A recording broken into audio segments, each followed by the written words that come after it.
One who knows nothing can understand nothing. Plunge deeper into the darkness, and your heart will grow even stronger. Good tidings, everybody, and welcome to the Ansem Report podcast. This is episode 33.2 over 2 days because we're here to talk about the Remind trailer, the new Remind trailer that just dropped. Remind! Don't worry, this is just a mini episode. There will be a full episode on Friday, as always. But we're just doing this off the dome. We're doing this off the cuff. We're sitting here. The other stuff is all planned. I'm here with Jason. We're having a little bit of the bubbly, and we're sitting around and we're talking about the Remind trailer. We're having a little bit of the bubbly. Welcome. If it's your first time listening, this welcome. Is a celebration. We do a podcast every week. Come check us out. Come hang out on Discord. Let's talk Remind, dude. So this trailer drops, okay? And I watched it with no sound on the first time because I was pooping and it was early in the morning. And then I watched it with sound on later. And then that's when I realized everything was in Japanese. Oh. Which means Quentin Flynn doesn't know what he's talking about because he hasn't done any voice acting yet. That was my point. Anyway, so it starts with Mr. Chirithy. Mr. Chirithy saying some shit. Zigbar. The Zigbar the Chirithy, yeah. No, that's a theory that's too deep right now to go into this. So he says, the heart you have now already existed during that time. It had already gone back into the past. Nothing can change that fact. What does that mean, Jason? The heart you have now was already in that time. You can't go back. So there's some weird time jumpy shit. So context clues, they show the part of Kingdom Hearts 3 when they're in the Keyblade graveyard and the giant heartless swirl takes them out. It looks like they're all about to get killed. Right. So I'm guessing that's what they're referencing, is that Sora's already trying to make sense of that? Right. I that's what I think that quote means. But I don't think it has much bearing on the rest of the trailer. I think that's completely... Or it does, and we're just not big-brained enough. Yeah, we're just not big-brained enough. So the next part of the trailer is Axel throwing his chakrams at Xion, and they notice Xion's Keyblade, and Kairi remarks it looks just like Sora's. And at that point, what I believe is happening is they're showing... Because in Kingdom Hearts 3, everybody runs ahead of you when you're Sora, and you kind of join up with everybody one at a time, right? Yeah. And so I think what they're showing is Axel and Kairi reacting to Xion, because you don't really get that in the game. They're already fighting, is. yeah. They're already fighting when you get there, and you think Axel would... Of course, Axel's not supposed to remember Xion, but he kind of does, but he kind of... He sees her when he sees Kairi. Right. So there's all that, and that's where you get the cool little floating animation where Kairi kind of like spins into the air when you're like walking up to them. Remember that? Yeah. Classic. Well, what would be cool, I just thought of this, is it would make a lot of sense with the whole, him seeing Xion that, it gets slightly retcon with, like, Axel being the one to revive Xion. Instead of Sora? Yeah. And taking out it would make sense. Taking out my most favorite scene in the game when Sora says, yeah, it's okay. Xion, it's okay. Yeah. And I'm, like, crying. I'm, like, in a ball crying. I'm sobbing. And then they bring back Best Boy right after that. And so it's just like, ah! So then it goes to a scene where it looks like gameplay, where the Sea Salt Trio are bodying Sayax. Yeah. Axel, it actually shows Axel turning his Keyblade into chakrams. Which is dope. Which is super dope. And then Roxas is the cool badass thing where he drags the Keyblades on the ground as he runs at somebody. And that him and Xion meet at Sayax in the middle and cross through him. An anime samurai his ass, but twice. And then Axel kind of drops down with the bomb, but it looks like gameplay. It's not as smooth as like a Some of it looks like gameplay, some of it doesn't. Well, like Axel jumping away from it, we have it pulled up right now. Like right there. Well, that's the beginning. But I'm talking about after they talk. When it shows at the beginning, it shows Axel throwing his chakrams again. This is gameplay. That's gameplay, yeah. Right, that's what I was saying. I think where he's running on the ground, though, like dragging his Keyblades on the ground, I don't think that's... No, I think that's a gameplay cutscene. Really? I think so, yeah. Anyway. It looks dope. So my question here with this is, are we retconning part of this game right now? Because that's showing Axel with Keyblade, Roxas and Xion fighting Sayax. Axel lost his Keyblade before Roxas showed up. in the story originally. Yeah. Roxas shows up and saves the day, kind of, and then Roxas, Sora, and Shion fight Sayax, and Axel kind of stands on the side. Yeah. So are we retconning this? What's going on here? Who knows? I got a little. We got some thoughts. I got a We'll lay out theory on later. this, but we're gonna run through the rest of the trailer first. Then there's Sora talking to Chirthi, and he's asking about Kyrie's heart, and Chirthi says she might still be with us, but this time the situation is a lot worse.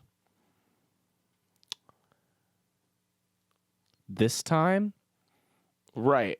he's only This time? so it's yeah. He only goes to the final world and talks to the Chirthi once, right? Right. But maybe the Chirthi has past knowledge of Sora and like Kingdom Hearts 1? No, that's some bullshit. All right, moving on. That's some bull. It shows what looks like a bonus fight from the Limit Cut section with Vanitas, and he's got a giant-ass portal of Keyblades, and multiples of them. And what's notable about this, too, is, sorry, we listen to Kingdom Hearts music while we podcast, and the Three Dads fight music just came on. That's in this trailer, by the way, and Jason is jamming right now. But this shows Oblivion. Sora's and got dark form. dark form, and he's got his black hoodie on with the Oblivion symbol on the hood. And even when he uses reflect or whatever that is, Guard, there's chains all around him, Oblivion chains, which is pretty dope. Then it shows a little like It seems like a cutscene, kind of, but it's not. it looks like a Quick time event. like a draw sequence with Zigbar, where he's like, reach for the sky, and then they draw, and Sora gets an excellent and hits Zigbar in the tummy, and he goes, oh! Then we have Aqua saying, there's only one thing I want with all my heart, and she's smoldering, by the way. Yeah. Aqua is lighting up the world with just this look. I paused it right on her eyes. That's the Dude. love of my life. That's my waifu for lifeu right there. And she says, there's only one thing I want with all my heart, Xehanort. I'm casting you out of Terra forever. And then it goes to what looks like another gameplay cutscene where she is casting Blizzard and Ventus is fucking riding that shit. Yeah. In my head, when I saw it the first time, you know what I heard in my What? head? Ride that surf from Pokemon Stadium. Yeah. I don't know why. I was like, I would think. Did Ventus have like? I seem to remember him having a spinny ride the Keyblade move like that. Oh, you know what? I'm thinking of Lingering Will. Lingering Will on his bike. Oh, really? That's what I was thinking of. I think he has something in BBS that's like similar. Does he? Okay. Maybe that's what I'm thinking of too. It also reminds me of like the counter that Sora has where he rides his Keyblade. Oh yeah, I forgot he does that too. Yeah. But yeah, I don't know. I was like watching a bunch of old Cage stuff today. Like in light of all of the hoopla, the new stuff and everything. And I was like, it is kind of strange that Ventus is willing to ride that ice when like the last time they fought, he got iced and he's just like I did see a popsicle tweet. boy. I did see a tweet that it showed Ventus frozen, and then it showed Ventus riding the ice, and it said character development. Yeah, exactly. So anyway, moving on, we have the Masters himself, which Addison made an appearance in the Discord and caused quite a ruckus. It this was week. insane. Stay tuned for more on that. And he says, I suppose letting false light dictate the future might be pretty lousy, which is a weird thing to say. And then he goes on to say, so you have the power to make a change? What do you want for the world? And I've seen this translated a different way in saying, what will you do with the world when it's covered in darkness or something along those lines? Like when it resets. Right, when it darkness. resets, which is what old man Xehanort wanted. So I'm assuming that's what young Xehanort wants too. Right. But I saw a different take on this where someone posted a picture of the Masters gesturing towards young Xehanort, and this exact picture when it just showing the bottom half of his face, he's looking down and it said manipulation 101. And I was like, interesting. So moving on, we have in the station. Shit. Sorry, it just played the Shion and Roxas theme on top of each other. Jason's really vibing with the music right now. We go to the Station of Awakening, I believe it's called, and that's the stained glass window circle that Sora's on a lot. And he's talking to Naminé. And he says, it's bad news for Terra if either of them get hurt. You have to leave, go to the world of ocean and sky. And she says, and you? And then it cuts away. But what I'm thankful for, Jason, in that small scene, can I tell you what I'm thankful for in You it? get to see Naminé's feet. How did you know I was going to say that? Because you're a freak. How did you know I was going to say that? Let's see them feet. Oh. Look at those feet. Dude, I got to tell you. I feel like her shirt got lower cut. You do? Yeah. I don't think so. I think her feet are mightily improved from those big honkers they gave her in Cage 2. That's true. And she has really cute blue flip-flops on. That is true. People think I'm a Naminé hater. Okay? In the Discord. You do kind of hate on her. No, I love... Naminé is second best Kairi. Behind Shion. That's like, hate, bro. That's not hate. To the Naminé fans, that's hate, dude. Okay. I'm saying she's a You better either version stan or you are a hater. she's a better version of Kairi than Kairi is. That's what I'm saying. I like Naminé. I think she's cute. I think she has nice flip-flops. I think her feet were abnormally large in Kingdom Hearts 2, and they fixed it. They're not. And so I'm happy for her. Jason says her top's more low-cut. I don't know about that. I don't know, dude. I think she's taller. And I think she has a more... She's a different shape. She used to be like literally straight down. That's true.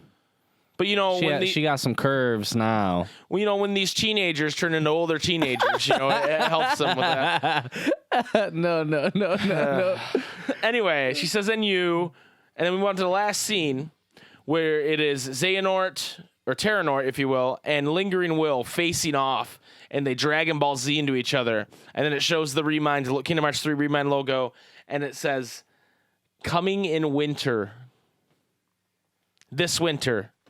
Which I'm glad they clarified, and they didn't go coming winter, because then it could be next winter. Knowing Nomura, it could be next winter.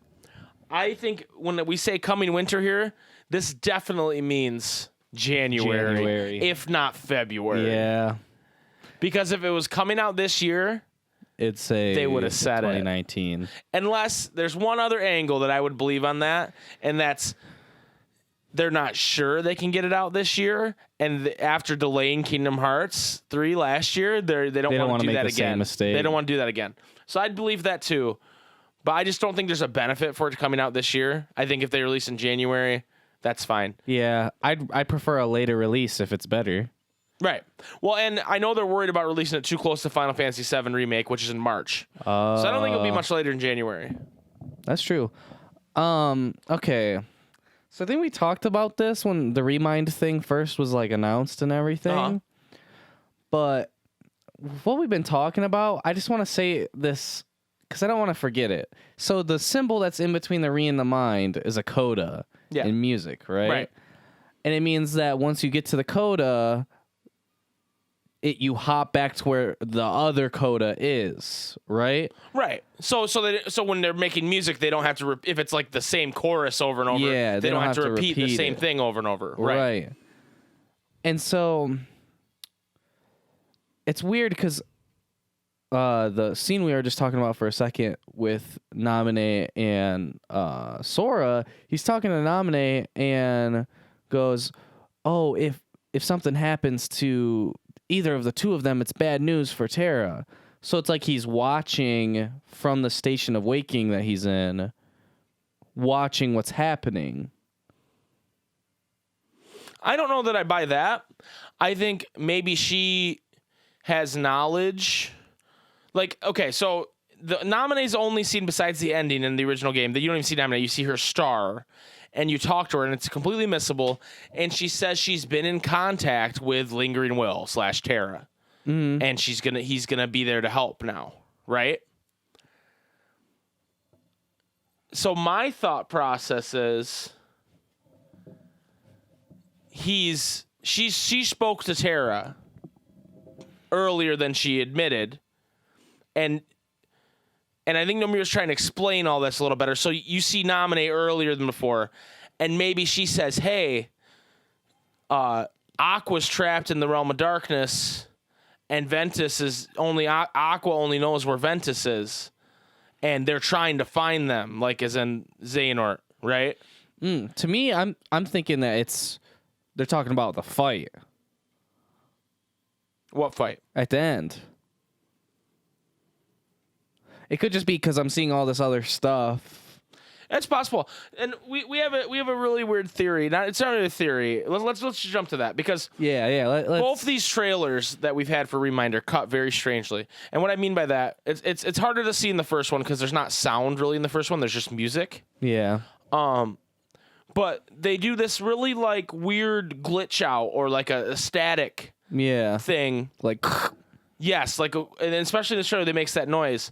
And it reminded me and you, we had the same thought on this, of in Kingdom Hearts 2, when you are Roxas in Data Twilight Town at the beginning of the game, and he's having dreams every night about Sora's old memories from Kingdom Hearts 1. And it shows a memory, and it cuts to another one. Yeah. Now, it's not showing you static on the screen in these trailers. But it sounds the same. But it's the same sound. The same noise. And, like, the screen kind of jitters around. Yeah. And it only happens in scenes in this trailer that Sora's not involved in. Yep. So it happens in the Axel, Kairi, Shion scene. It happens in the Aqua Terra scene.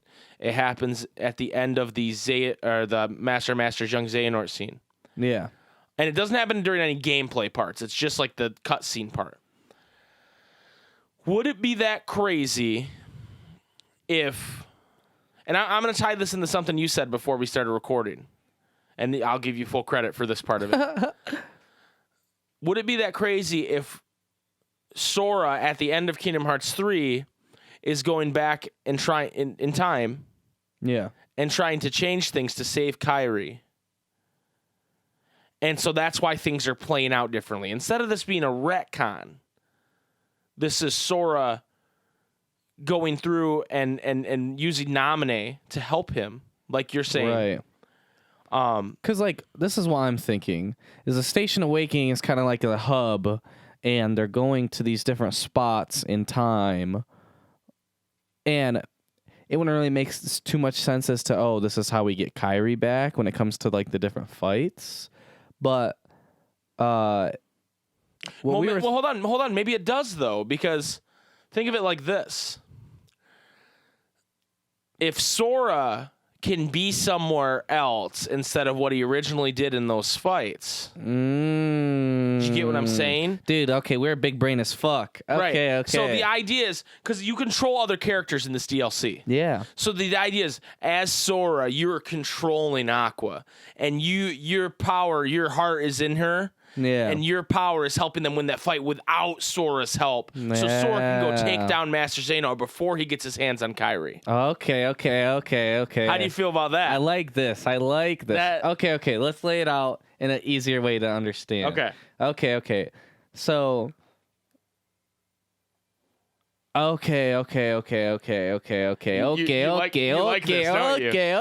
connected it for you, and you're like, oh, shit. Yeah. Okay, so somehow, some way, Sora, with the help of Naminé, are in a data version of what happened. Whether it's she's digging through his memories or what, right? And they're going back to watch what would happen if Sora's not there. So they're Doctor Strange in it right now. Yeah. They're watching all the outcomes. Exactly. And they know there's one where they'll succeed. Exactly. To where Sora can be somewhere else, either saving Kairi or fighting with Kairi. Probably just saving her, to be honest. Sorry, Kairi. Sorry. Sorry, all you Kairi is badass Sorry, fans. third best Kairi. Yeah, literally the only one that doesn't fight. Anyway, were you gonna keep going? You just blanked on that. So let me read this line from the beginning of the trailer again, because I think it takes on new significance now. Yeah. The heart you have now already existed during that time. It had already gone back into the past. Nothing can change that. And that's the Chirithy voice, right? Right. That's the Chirithy voice. Okay. So at the end of Cage 3, he fucking dies, right? Who, Sora? Yeah. He fucking fades away in the last No, he doesn't thing. die. He dies. Quotation marks. No, he goes to save Kyrie. We don't know his fate. He goes to save Kyrie, but because that whole thing happened and the whole Xehanort. So okay, that's something I didn't think about until now either. The whole young Xehanort being like, "Don't do this or you'll die." Right. If he had already talked to Master of Masters, because the Master of Masters talk could either happen before or after the events, or like during or after the events of K3, because it's young Xehanort, it doesn't matter like what Right. time he's in. So, like the Master of Masters could have had something to do with what young Xehanort is saying. Well, for sure. Yeah. I think that's. But I think something I know. I think young think about. Xehanort has a lot of knowledge that he shouldn't have, and I think you can definitely infer that he got that from the Master of Masters at different points. I just think there's more to this, and I think we might not be 100% right about this, but we are on the right path. I think so. I think we are on the scent. We're on to you, Nomura. We're on to you. We know what you're up to. So I think this is definitely like a Sora gets a chance to redo some of these events, right? And that's why instead of Axel has his Keyblade suddenly. Yeah. Shion and Roxas are there, but no Sora's there. The only one that's a bit of a mystery is the Riku and Sora. It's still Riku and Sora. And maybe, it was Riku, it was 2-on-1. Maybe Riku couldn't do it on his own and Sora had to be there. I don't have enough information, but this is just something I was thinking about. We don't see the Riku Mickey fight, right? In this trailer. Oh, the Mickey fight, you mean? It's not a Riku Mickey fight. It's just Mickey. It was 3v1 Mickey. Riku fights Zigbar and Riku Replica. Mickey fights Larxene, Luxord, and we don't see that one. Yeah. I was or thinking, neither of the trailers. Yeah. So the Riku, we don't see the Riku one either. Well, that was in the first trailer. Can we please pull that up? It's in the first trailer. They don't show a cutscene. They just show like battle. Right. Can you? And you control Riku, but Sora's next to you, and they fight. Sora is there. Yeah. Okay. Because I was like, okay, well, what are the differences, at least from what we've seen? So we don't know if Xemnas is there. No, we don't see that. We honestly, okay, so we don't know if Kyrie's there or Sora's there. We don't see Vanitas. We don't see Vanitas at all, except for in the other fight. Right. And God, I don't remember this, but in the other trailer, I don't know that you see Zigbar. I think they fight the Riku Repliku. They fight Repliku. So what if it's like... Because we were talking, we were like, it's pretty safe to say that the Zigbar and Vanitas fights that they show are just, extra boss fights that you can do that don't have to do a story. But what if it's like I don't know where else, what it would be called, but the area looks like a Station of Waking, kind of. Yeah. Like it's a circular area. They fight, similar to the Data fights. Right. That's adding a whole nother layer. It looks like the Data fight. We feel like it's Data What World. are we calling our thing. theory here? We need a snappy name for it, so people can cover it on podcasts. Because it's such a good theory, they're going to want to cover it. But yeah, anyway, I want to finish my thought. Okay. So we don't see Vanitas in that cutscene, but we see Vanitas in that new area fighting. We don't see Zigbar in that fight, but we see him in the new area fighting. Can I make sure on that? I don't want to. Yeah, let's fact check real quick. But if it would have to be like totally changing what happened. Right, but that's the point. Is Sora? But that's what would push it over the edge. The point of our theory is Sora is going around changing what happens. Right.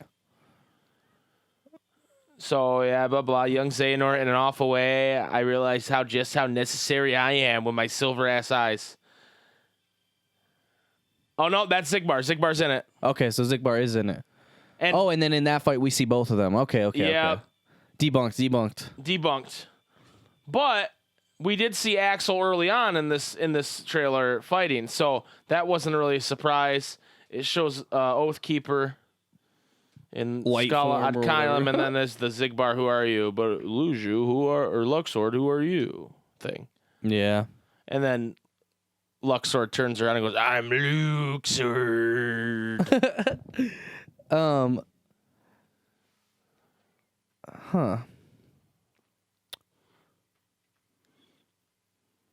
That kind The weirdest part to me is like, okay, so Axel and Roxas and Shion all fight without Sora, right? Right. So it'd be weird that Sora would be in the other fight. You know what I mean? Well, he'd be in Riku's fight because him and Riku are boys. I guess, yeah. Even though it's if it's in a data I'm world, sure or I can whatever. help Riku and we'll still be able to save Kairi. Yeah, or some shit. Yeah, because it's his boy. Even if it's Data Riku, he can't let him. What about he can't King let Mickey? him. King Mickey's getting bodied 3v1. Yeah, he bro. deserves that shit. He left Aqua in the fucking realm of darkness. True. I guess that's true. I didn't forget. I didn't fucking forget, Yeah, King Mickey. We didn't forget. You want us to sweep it under the rug. Yeah. You got us all pissed off at Sony Disney. You bastards. Anyway, I didn't forget. so we have our theory. Don't be surprised if there's more to this. I don't know. Or that, if we get silenced. I think we're gonna get one more trailer. Yeah, if our podcast doesn't come out on Friday, you know exactly what happened. Something terrible is just gonna happen to where like it doesn't post or something, and people are like, "What the fuck?" Nomura spies took him out. I'm sorry, everybody in the Discord. Jiminy Cricket spies took him out. Jiminy Cricket, I just seen him hop away. Ah! But I'm sorry, everybody in the Discord, you're now accomplices. Yeah, you guys now all know, and you don't want Jiminy so if like Cricket's ninjas to come if after you. how many people do we have in the Discord? 60. If like 60 people basically get Thanos snapped, You know, everyone Jiminy's else who's behind it. listening, you guys know what happened. Jiminy's behind it. Anyway, you should join our Discord. These 60 nerds have disappeared. No one knows what happened to them. But yeah, so I don't know what much else we have to say about this rewind business. Rewind. Say that 3 times fast. Rewind. I did it. No, you did. You said rewind twice. No, I didn't. Yes, you did. No, because a Play it W is just back. an upside down M, dude. Don't worry about it. That's true. Anyway, thank you for joining us today for the small little bonus Ansem Report podcast. if you guys put something together that we didn't, let us know. Yeah, let us know. Jump in our Discord. Talk to us Yeah. about it. We'll probably talk a little more about this on Friday. Yes. Just because, I have a sleep in between now and then, and so maybe in my dreams, in my station of awakening, because it's the closest place to death is sleep. And maybe I'll slip over to the dying part for a little bit like Sora does, and I'll find out some more for you Get guys. some inside Get details. some inside details. Oh, you know what? I didn't read the thing Nomura said about it. We're gonna leave you with the shit Nomura said on Twitter. He said, "I had something simple planned to say." Simple Plan confirmed for Kingdom Hearts 3 Remind. Wait, The what? band Simple Plan. Oh, Just kidding. I thought you were gonna say something about simple and clean. No. I had something simple planned to say, but I got nervous just before posting, so I'm rewriting. That's like the equivalent of Nomura being like, felt cute, might delete later. The full picture may still be hard to see, but here's a peek at the linkage and limit cut. Please imagine how it fits together. Release date coming soon, Nomura. The linkage and the limit cut. So the limit cut to me is Roxas and Zigbar, those fights. That's the limit cut. The linkage? I was thinking that was the linkage. So the linkage, in our theory, it's Sora willing them to win without him, right? Mm-hmm. Minus the Riku fight doesn't fit. It doesn't exist. Our theory is perfect. Right. But it's the linkage. He's linking himself into those times without having to be there. Yeah, there could be the linkage. I don't know what linkage means. Yeah. I really To don't. me, like the linkage, like It'd be like if like I think the limit cut is just like the boss rush, right? yeah, that's what I was saying. Okay. That's what I said. I just wanted to clarify that we were both thinking the same thing. Linkage is Thinking like the same scene. linkage is like you're leaving the grocery store with some sausage link, and I'm like, hey bro, sweet linkage. Some sick linkage you got there, my guy. And you're just like swinging them around. I got it like wrapped around. I got it like hanging like some chains. Right, dude. Yeah, like Mr. T, but with sausage links. Hell yeah. Exactly. Sweet linkage, my guy. And then I get attacked by a pack of feral dogs. Not so sweet linkage. No. Yeah. So anyway, That's not a sausage. we'll talk for another 3 hours if I let us. So we're going to That's stop true. now. We're going to save some for the podcast on Friday. Make sure you tune in noon, Friday Eastern time, every Friday for the Ansem Report podcast. And if you like us, feel free to subscribe. Come join our Discord. Rate us on iTunes. All that good stuff. Thanks for joining us on this special edition. The 33.2 over 2 days remix version of the podcast. We will see you guys on Friday. Hit 'em with Later. That's how we're ending it. Just kidding. May your heart be your guiding key. And may you have sweet linkage. Always and forever.